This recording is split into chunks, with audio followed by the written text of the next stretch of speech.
mumwe munhu nokuti murespect asati ataura. The moment yaanongovhura muromo wotoshamisika kuti aizvi ndomafungiro yake.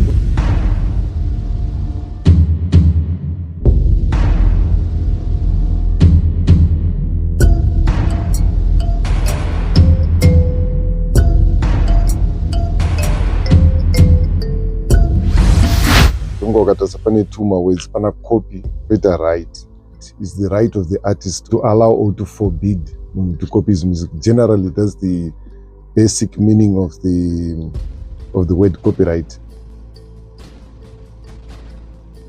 Copyright law yekutanga chaiche yainzi the Statute of Anne, that was 1710 ku United Kingdom. Was zvakatangira kumabooks zvisati zvasvika kumusic. Because kare what used to happen is vanhu vaiti pavanonyora mabooks kuti uite copy rako rebhuku yedu to sit down and write. Waona, saka zvaitora nguva. Unazonyora pasi, unazotora peni. Ende vainatsogona kunyora nekuverenga anga ari mapriest chete vekumacheches. Ruzhinji rwevanhu vanga vasingagona kuverenga. Saka dambudziko pakazotanga maprinting press like pana ainzi William Caxton ndiye akazogadzira printing press yakatanga kushandiswa ku-UK. Yanga isiri the very first zvayo. Because pana anonzi Gutenberg anga agadzira keuchimeni, but iyi ndo yakazokonzeresa mutauro because yanga iri kuEngland. Saka vanhu vatanga kukopa mabooks zvisina mvumo. Saka ndo pakazonzi no, ngatigadzire mutemo. Ndo pakazoiswa inzi the Statute of Anne mugore ra1710. Saka pakazotanga kuitwa maconvention ekuita review copyright around the world.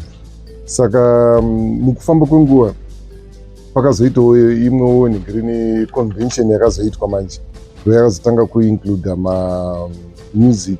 Watoona kuti kwakutangawo futi dambudziko rekubiwa futi kwezvinhu because vanhu kare vanga vasinganzwisisa kuti munhu akanyora kambo itori property yepfungwa. Ndo panobva word kuti intellectual property. Itori property. Zvangofanira munhu aba TV mumba mako, munhu akaubira song zvangofanira munhu asipokubira motikari. Iproperty yako, but iproperty yepfungwa.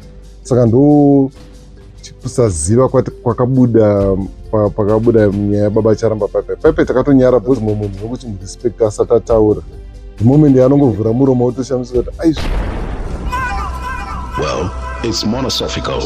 It is what it is. We say it like it.